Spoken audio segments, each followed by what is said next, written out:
You know what I got? I got a picture of his face with the little pillow on it, the sleep face, and we're in Chicago. Are they already in Chicago? The one and only Leo Biaz. Hey, Leo. I'm excited to be back, my man. It was 9 days in Vegas. We got stuck in the desert, and we had a little hangover remix out there, man. I wore a wig to school once, and they said no headgear was allowed. How did Spiderweb was it tights. Obvious that it was a wig? Yeah. Oh, okay. I was It was having a terrible fun. wig. See, this is exactly why we have them on the show, and this is what makes them fun. You're listening to KXVS, the voice of Stockton, 92.1 FM. My name is Miriam, and I am the voice of Stockton. The views and opinions expressed in the following program do not necessarily reflect those of KXVS, the voice of Stockton, or its parents, affiliates, management, and staff. Hi, this is Joy Neas with Behind the Art Scene on KXVS, the voice of Stockton. And today my guest is Richard Rios. He's an artist, sculptor, musician, poet, author, and teacher. Welcome, Richard. Thank you for having me. So, do you have a favorite art form? What would your favorite medium be? Well, that's a hard question to answer because I've worked in so many different mediums. You know, I've started basically as a visual artist, and my love was drawing and painting. But then, as you know, the years went on, I started getting into music and picked up a guitar and had grown up with a family that we all played guitar and sang. And so I dabbled in music for some years.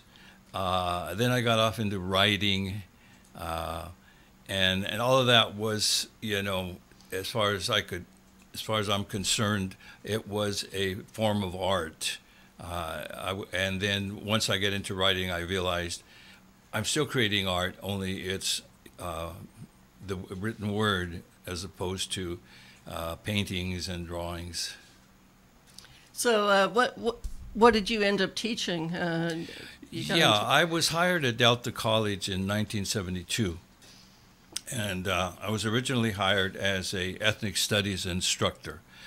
At that time, there was a department of ethnic studies at Delta, and we had courses offered in Native American studies, Asian studies, Black studies, and Chicano-Mexican studies. So I was hired as a Chicano instructor, and so I began to give courses in Mexican history and culture, and Chicano history, and Chicano literature in particular. Yeah, and now I think there's a return to the ethnic studies. There's been a lot of discussion bringing that back into the schools.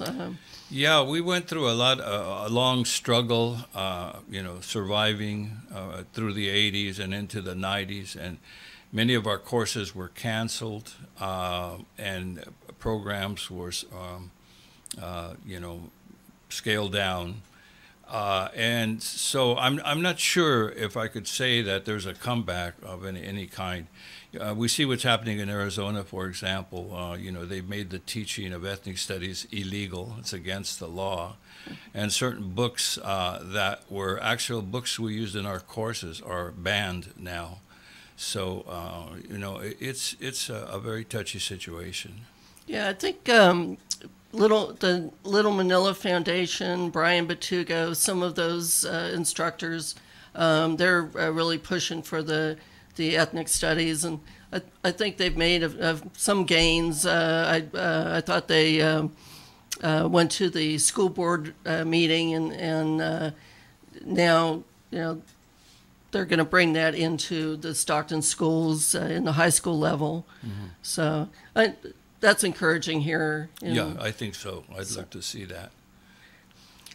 So you said about your love of drawing. How did you get started drawing? It was a childhood thing. I think all kids grow up with crayons and a piece of paper, And that just grew and grew. And I, especially once I got into elementary school and middle school and high school, teachers started encouraging me. And by the time I had reached high school, I was taking mostly art classes in high school. And I was a sort of prima donna for my art teachers.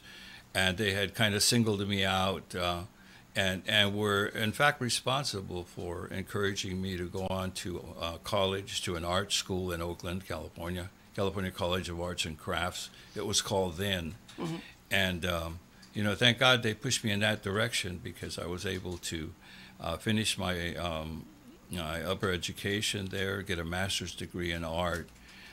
And then that would open the door for many other things that were coming in my life. Mm-hmm.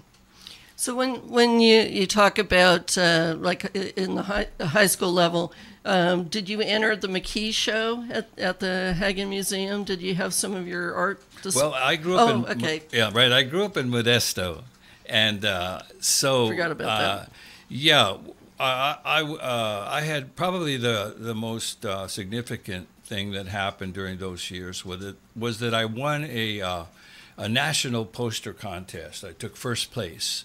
And it was for the 3A Auto Association, you know, a safety contest, mm-hmm. And that I think changed a lot for me in my life. I became a celebrity on campus, and I began to consider other possibilities that perhaps maybe I did have something special in terms of talent in art, and that I could go on and succeed at it, you know. So how did you end up going to the College of Arts and Crafts in Oakland? I went to the Academy of Art for a semester. So okay. How did you pick? Yeah, well, actually, I didn't pick it, but my instructors I had two teachers in high school who had connections at the California College of Arts and Crafts. And so they actually took me there on a visit. We went in there in their personal auto. You know, they paid for the gas. They took me down to Oakland. They took me to the campus, introduced me to the dean, and I got to tour the campus, and it felt really personal. So they knew I was coming. You know, they had talked me up quite a bit. And then at that time, they were offering scholarships for incoming students. And so, you know, I got busy after that. I went back to Modesto High School, and began working on a portfolio that would include some of my work that potentially could win me a scholarship, an incoming scholarship, and it did. And so that was because I grew up in a poor family, a Mexican immigrant family, and nobody in our family, or even anyone that I knew in the neighborhood, the barrio where I grew up, had ever gone to college. And I had no idea how expensive it was going to be, what it was going to cost. And my mother, in fact, was adamant against it. You know, she told me, this is a silly idea, you're not going to make it. You don't. We don't have money. How are you going to pay for rent? How are you going to pay for? And you know, I just listened to my teachers who said, "Don't worry about that." You know, and they were right. You know, there was always scholarships. There was always part-time work jobs to do, and I was able to work my way through college. You know. So you got a number of scholarships, and what were some of the jobs you did? Well, I worked actually at one single job throughout my career in college. I was hired immediately after I got to Oakland as a florist. And so I started out simply by, you know, cutting the stems on flowers and putting them in buckets of water. Wow, this is something I've never heard. Yeah, Boy. Okay. And selling flowers to people.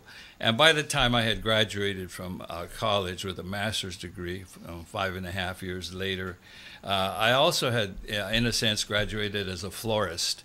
And, you know, I was skillful at making flower arrangements and funeral decorations, weddings. And that would serve me in the future, because it was always a place I could go to. And I knew I always had a job as a florist if I couldn't make it as the artist, the teacher, and so on. I want to see some of your floral arrangements. I know that your wife, she had a bridal shop on the Miracle Mile for a right time. down the street here on the Miracle Mile. She was in partnership with another woman, another lady. And I had actually, after my wife and I married, she's from Mexico City, I brought her to the United States. And so I was working in Modesto at the time at a floral shop there. I still hadn't been hired as a teacher at Delta College. So I talked to my employer and said, could you find some work for my wife to do here at the flower shop? And so we brought her in, and she was a very amazing person. She learned very quickly. She was very adamant with her hands, very skillful, and she picked up, floral arrangement and decorating in a matter of a couple of years. And before long, she was working right alongside me as a florist, and so she picked up on that skill and other skills she had, and it would serve her well too in our marriage. And so when did you come to Stockton? When you were hired? When I was hired, yeah, I was hired again in 1972, living in Modesto at the time, and I drove back and forth, commuted for the first 3 years, until I just got, totally, I told my wife, I can't handle this commuting anymore. Let's consider moving to Stockton. So I think it was about 1975 when we moved to Stockton, and we've been here ever since, Yeah, and I love your home, and it's like a gallery, just a real showpiece with all your art and all the things you've collected and the way you've set it up. You just did a landscaping project in your front yard. Yes. Can you talk about that? Or? Yeah, sure. My wife has always been a homemaker, and we agreed early in our marriage that she would take care of the home, that I would, bring in the bread, the bacon, and so she really enjoyed fixing up her home and so on. And me being an artist, I had a great fondness for handcrafts, especially stuff from Mexico. And we began to collect, antiques and junk, interesting things, and hanging them on the walls, And she quickly picked up on that, and she loved working, with me on decorating our home. And I remember my mother used to kind of make fun of us. She'd come to visit. She'd say, "This place looks like a museum," and it is, and even like you mentioned, my front yard, last year I did some major renovation and a lot of work, but even there I tried to make it as creative and artistic as I could within the constraints of, money and time and so on. But I just see it as a big art project, my house, my home. So it's like a Virgin of Guadalupe in your yard? Yeah, right. And you painted it? Yeah, we have a beautiful brick fireplace, a facade in the front of the house. And I had always looked at that and thought something should be hanging from that. And traveling around Stockton, you see all kinds of things that people have done with their brick fireplaces on the outsides of their homes, beautiful letters and lettering and so on. So I told my wife, I'd like to do something special. And so we found a large concrete Virgin of Guadalupe. And I told her, what I'm going to do, it was just cement colored. I told her I'd want to paint it and bring it to life in bright colors. And then I'd like to hang it there and then maybe put a fountain underneath her and then put some spotlights, not too gaudy, but some spotlights so that at night people could drive by and look up at the Virgin. And I do notice that, cars drive by, they slow up, they look, and I think that's neat, That's wonderful. So I wanted to talk about where I first met you was at the Mexican Heritage Center. In 1997, you guys opened on Main Street, and I put an altar there for my aunt for Day of the Dead. And could you talk about some of your memories with that? One of the things that happened when I began working at Delta College, being an artist, I was teaching some art classes, and I began to discover other Hispanic, Chicano, Latino artists, students who were in the area who were at Delta College. And then in time, I also met Raul Mora, who was a teacher and an artist, and Rudy Garcia. I met Joe Mariscal, who was a ceramicist. And we began to have shows and exhibits on campus for Cinco de Mayo, the 15th of September, Independence Day. And the exhibits were held outdoors sometimes when the weather was good, but it almost always rained on the day of our exhibit, or the winds were so strong they'd blow the paintings down the street. And so we finally, once Delta College had their gallery, built the art gallery, then we moved indoors. And for several years we had exhibits like that. Yeah, but that's one of my favorite art galleries. Do you know when they built that? No, I'm not sure what year it was. Okay. I do remember the building of the gallery, but I don't remember the year. At any rate, at the same time, I had friends in Sacramento from the group that called itself the Royal Chicano Air Force, RCAF. And I had, in fact, gone to school with Jose Montoya and Esteban Villa. And they had put together this group called the Royal Chicano Air Force, and they had they were in the community teaching art classes. They had a space for a gallery and all that. And I thought to myself, that's what we need in Stockton. We need a place where, us Latino, Chicano artists could display our work.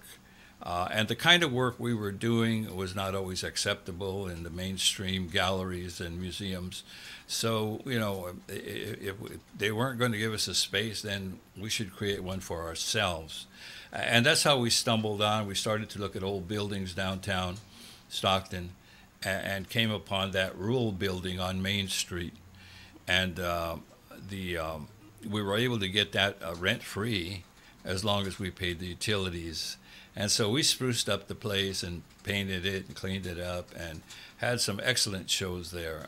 And we began to have an annual Day of the Dead show, which is probably where you came into the picture. So the Rule building, that's where the Little Manila Center is now. So there's a Filipino center there. Yes. So it went from Mexican to Filipino. Yes. But the Mexican Heritage Center has it's brought such a wonderful component to my life. I'm glad that you guys really welcomed me and all different cultures. And each exhibit you would have, the Mexican Heritage Center would have. In the early years, we also had the symposiums. So we were able to teach something. Yeah. To the community. Yeah, well, personally, I envision something way beyond just a gallery. And yes, I wanted to have dance groups coming in. I envisioned poetry readings. I envisioned symposiums. And in fact, we had many of them over the years. And so I'm really happy to see that it's flourishing. And its new location downtown. I call it new because we've been stumbling around from one place to another for years. Yes. We were homeless and exhibiting wherever someone would be kind enough to give us a space. So it's really nice to have a permanent home and to see some of the things that we envisioned as a group of Chicano artists here in Stockton come to fruition, So the Mexican Heritage Center, it's located at 111 South Sutter Street. It's the corner of Sutter and Market. It's in the Masonic Temple building. Was formerly the home of the Tabuchi department store. Oh, yeah, I remember that. And, I used to buy my khakis there. There we go. So that's where you can find the Mexican Heritage Center now. Yeah. Why don't we show some of your art, Don? If Yeah. you could point the camera at the painting in the back. Since I haven't worked, in the visual arts actively for a few years. I tried to just gather a few pieces to bring today to kind of show your audience. Sure. And the first one here to my right, I brought is a painting I did exclusively for Dia de Muertos, the Day of the Dead, in exhibit at the Mexican Heritage Center, and I call it La Última Parranda. And what that phrase means is the last fling, and it depicts this skeleton, coming back to life for his last fling on Earth, and so he has, he's singing to the moon, and he's dancing, and recalling how life was. When he was a flesh and bone human being, So there's an element of humor in it too, and he's dancing around a Mexican hat at the bottom there. I also brought I think we need to go back to the 1980s when I began to make these clay figurines of I call them the homeboys. They depicted street characters. We call them vatos, cholos, and they began very simply. These are some of the very first pieces that I had made, and they became more and more elaborate. And in time, my wife joined me, and we worked as a team. She was an excellent apprentice, learned very quickly how to work with clay, and so they're handmade, they're hand molded, and they're bisque fired in a kiln, and then they're hand painted with acrylics. So we had a good run during the 1980s with these pieces. We must have made close to 100 of them over the period of time, and they were extremely popular. It surprised me how popular they were. I absolutely love these, especially with the young kids. They're wonderful. I remember exhibiting some at the Mexican Heritage Center, for example. And I remember these groups of kids coming on tours from the middle schools. And here were all these little 12-year-olds, or 10-year-olds, whatever old they are in those years. And they were just loving the exhibit. They would stop and you'd see them talking and pointing in groups. And that's, that doesn't always happen when you get a group of, loud kids and bring them into a gallery. But they were appreciating the art. They were looking at all the details, the guy holding the beer can, looking at the tattoos, and there was a connection there, and I really enjoyed seeing that, because I think we need to create an art that all people can enjoy, not just the adults who are, versed in what art is about. Sure. I'd love to see you make some more of those guys. You gotta make me one. Okay. So this back poster, that's one of your more recent pieces. About 3 or 4 years ago, I downloaded an app on my phone, and it was a drawing app. And I wasn't sure what could be done with it. I had learned how to manipulate it, and the phone that I had at the time had a little stylus, which you pulled out at the bottom of the phone, and so you could actually draw right on the screen of the phone, and you could change colors, and so you could work an area of the magenta, for example. And then you could switch it and bring in the green colors, bring in the yellows. And the really cool thing was that when you put one color over the top of another one, it actually blended. So a red and a yellow over the top of a red would become orange. And that was so cool. And so I started these just for fun, for amusement. I would spend time each day And before I realized, I had 150 drawings, on my phone. And that's when I came on the idea of, how could you take something from the screen of a phone and turn it into a poster, turn it into, something that's 18 by 36 inches in size. Then I envisioned a whole room full of these things because they were really bright and they were very colorful. And so that's how I came up with the idea of the exhibit. And I called it Richard Rios's Smart Art, Taking the Next Step.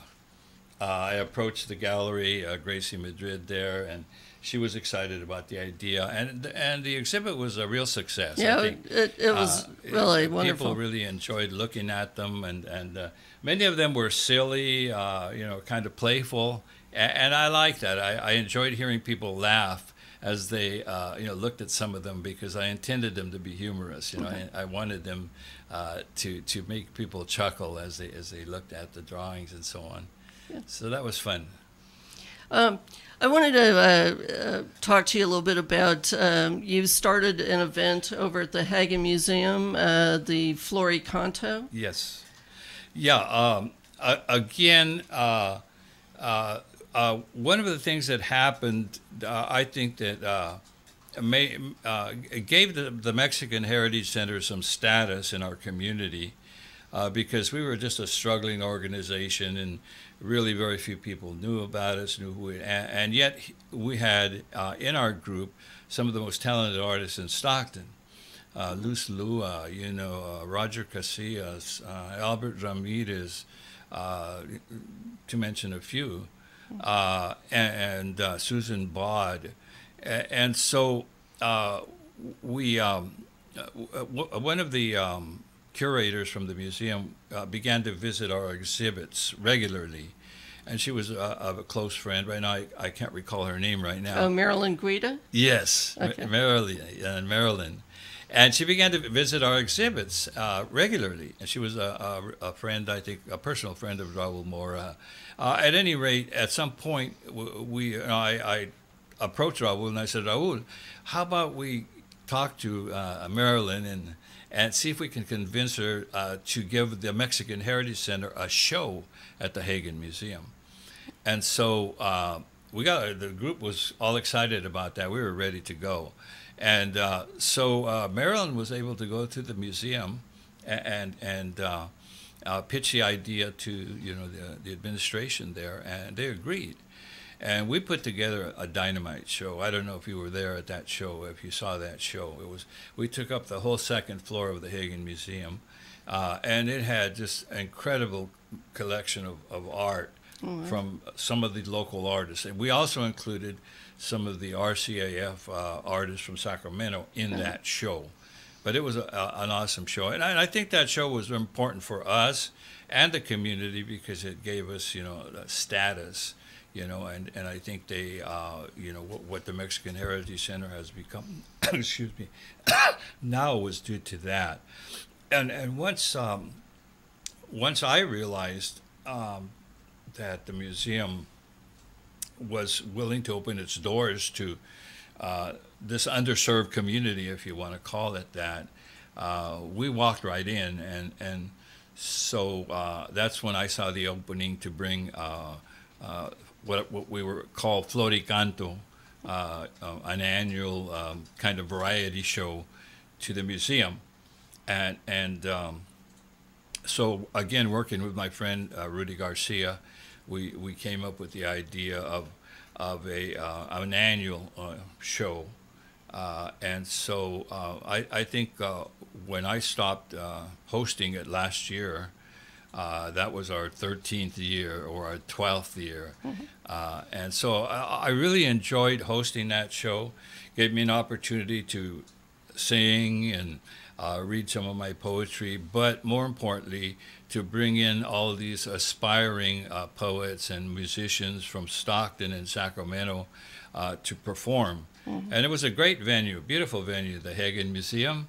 and surrounded by all these fantastic paintings and so on. And so we had a very successful run with Floricanto. Yes. And now you found Elazar Caballero. He's continuing. He's going to take it over. And, so he's going to continue the Flori contest. So usually it's in late October. Right. And his first one, his debut, in fact, last year was a smash. Yeah. It was fantastic. Yeah, He put together an incredible group of performers and so on, musicians and dancers, and it was a great show. And so I'm really happy that Eleazar is going to carry the torch, and take it forward.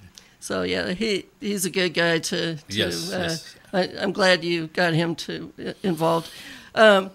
So why don't we finish up? You can talk about you have your book and the poetry and the event that you're going to be having at the Mexican Heritage Center. Okay, sure. On the table here is a copy of my book. It was published about 2012 or so, I think. And it's called Songs from the Barrio, a coming of age in Modesto, California. And this had been kind of a dream of mine for many years. All the years that I was at Delta, many of the years I was also an English teacher, and I taught courses in composition and grammar, but also a lot of courses in literature. And I always had aspired to write a book one day, like a lot of people, and so, but the opportunity was never there. We were so busy as teachers, grading papers and all of the things that teaching requires, and there was really never much time for me to sit down and write. So I decided one day when my end, it was near at Delta College. I'll write my book when I retire. I'll publish my book when I retire. And so after 33 years of teaching at Delta, I retired in 2005. It still would take me, 2012, another 7 years to write my book, right? And I was miserable because I really felt it was important to write this book. If not only for whoever might enjoy it, readers that are out there that would love to know about what life was like in the 1940s in a little Mexican neighborhood in Modesto, but also for my family. I felt that was important. I wanted to leave a legacy, so my grandkids would know who Grandpa was, and my kids would know, even though they thought they knew. There are a lot of things they don't know about me that are in this book about my life growing up in this little small Modesto town in the 1940s, But at any rate, it was kind of a mission I was on. I had to get the book. And I've had a lot of fun with it. I've been able to, some of the colleges and high schools and middle schools have actually picked up the book and used it as a reader in their courses. And I've been all over the place visiting classrooms. I love that. I love to go to these classrooms and read stories from my book to them and share a little bit about writing and so on. And especially just recently, in fact, I did a visitation to an English class at Modesto Junior College. And a student there had sent me an email saying, Mr. Rios, we just read your book in my English class, and we loved it. And so I saw the opportunity to sneak in and invite myself to a visit. And I went there, and boy, they were just so excited to meet me. And it was so special because they were all Modesto people, and we could talk about Modesto and share things about it. It was really great, So I think that's one of the best parts that I see, that you're really sharing it with all the different communities, the school children and the students. Yeah, and I wanted that, even though the title implies that it has something to do with the barrio. Many of the people that I've talked to who have read the book It's available on Amazon, by the way, or they can get copies from me directly. But they have told me, I'm not Mexican, I'm not Chicano, I'm not whatever, but I loved your book. And they find these amazing connections between, their lives and growing up and the struggles of, all that, adolescence, and that connection. And I love that. I wanted my book to go to a wider audience, Sure. Now, some of the, in the book, too, is included poetry. And that's one of my special loves is poetry. And so I have, in the Floricanto event that we had at the Hagen Museum, we often brought poets to read. And I always took advantage of reading some of my poems for those events. So recently we have put together a summer poetry reading, summer 2018 at the Mexican Heritage Center. We're calling it Voces, Alma, Vida y Corazón, which translates to voices, life, soul, and the heart. Mm-hmm. And so what it is basically is a typical poetry reading. We're inviting all poets, beginners as well as seasoned poets. We wanted to vary it a little bit in format from the typical open mic type of events to asking readers. And right now I think we need to invite readers. If any of you out there who are listening to us right now write poetry, you'd like to be part of our event, we'd like you to register ahead of time if possible. There's a phone number. There are phone numbers you can call. My number is 401-3314, 401-3314, Richard Rios, and that's area code 209. And I'd be glad to give you the dates and details about how to register, how to sign up ahead of time. But that doesn't mean we're excluding open mic. We hope that the readers who register ahead of time will be given a first opportunity to read. And once they're done, time providing, we will invite open mic, anybody who shows up that would want to read. So this event, it's going to be for May, June, July. The summer months, August, from May to September. To September. Yeah, and it's the third Tuesday of every month. Third Tuesday. Starting on May 15. So next Tuesday, a week from now, 6 to 8? Yes, 6 to 8 p.m. I would like to, I'll be there reading some of my poetry. Good. We'll put you down. Okay. We'll put you down for reading. If you'd like, I could end with reading a poem. Sure. Okay. Sure. And you do some writing for the Joaquin magazine? That's right. We can talk a little bit about that. About going on 6 years now, I have been working close with the editor of Joaquin magazine. I'm a contributing writer.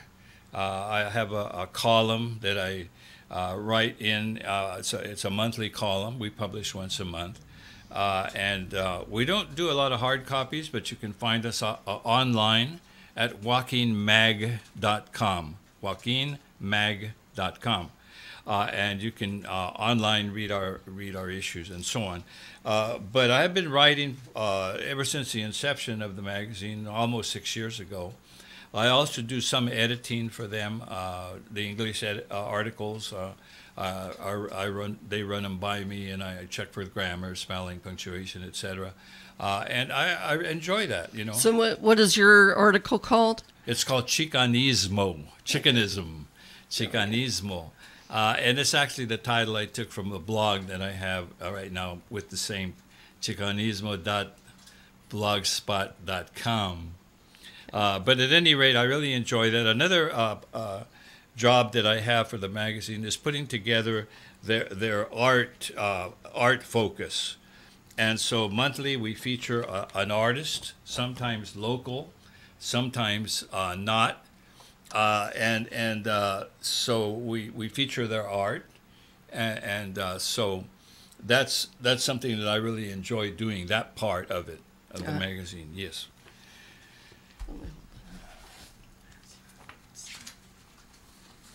This is a poem that I wrote many years ago. I love exploring language. I like to work with language and imagery and so forth.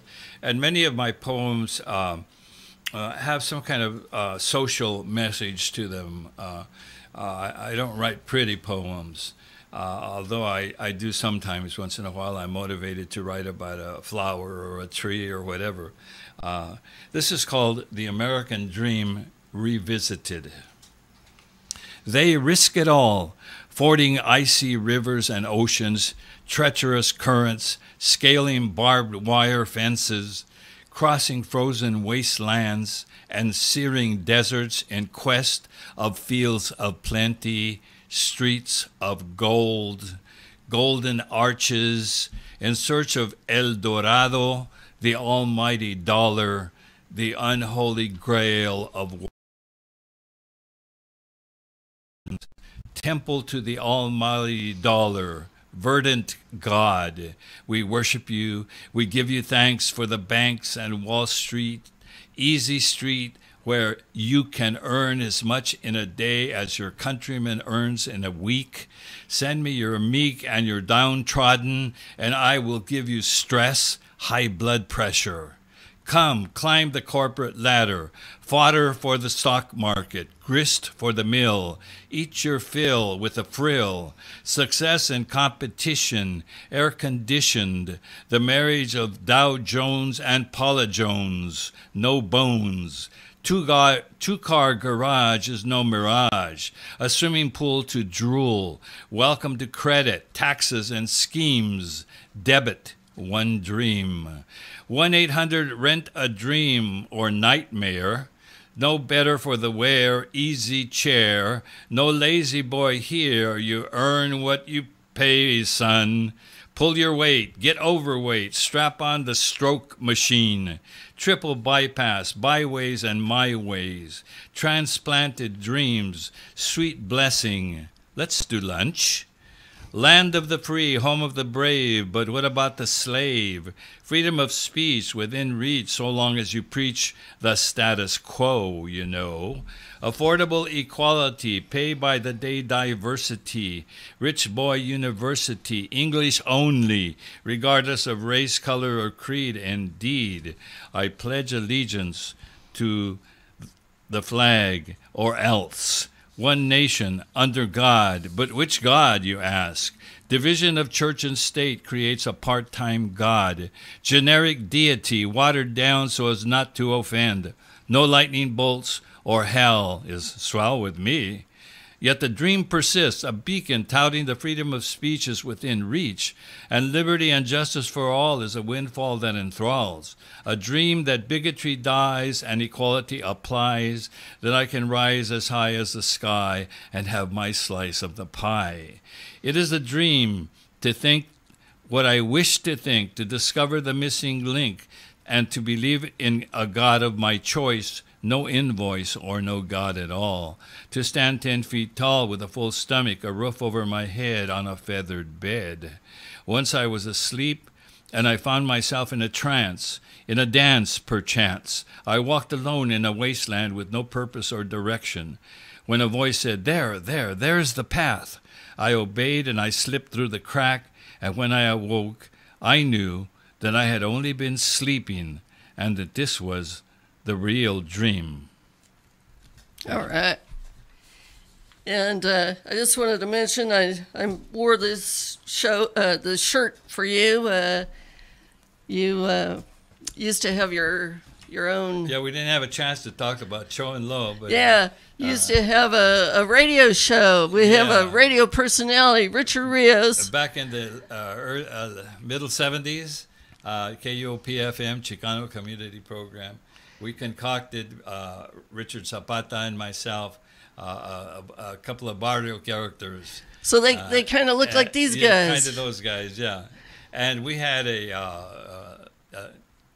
we created the Adventures of Cho and Lo, these crazy, zany episodes that would sometimes carry on from one week to another. Sometimes he would write them, sometimes I would write them. And before long, we had a great following in Stockton, you know. We were sort of a Cheech and Chong of Stockton. And so those were glorious years. We had a lot of fun with these characters, and even though they were kind of crazy and zany and whatever, we were able to sneak messages in for the kids on, you know, education, anti-drugs, anti-gang, and so they were two-pronged. You know, they were funny, but they often carried a message with them.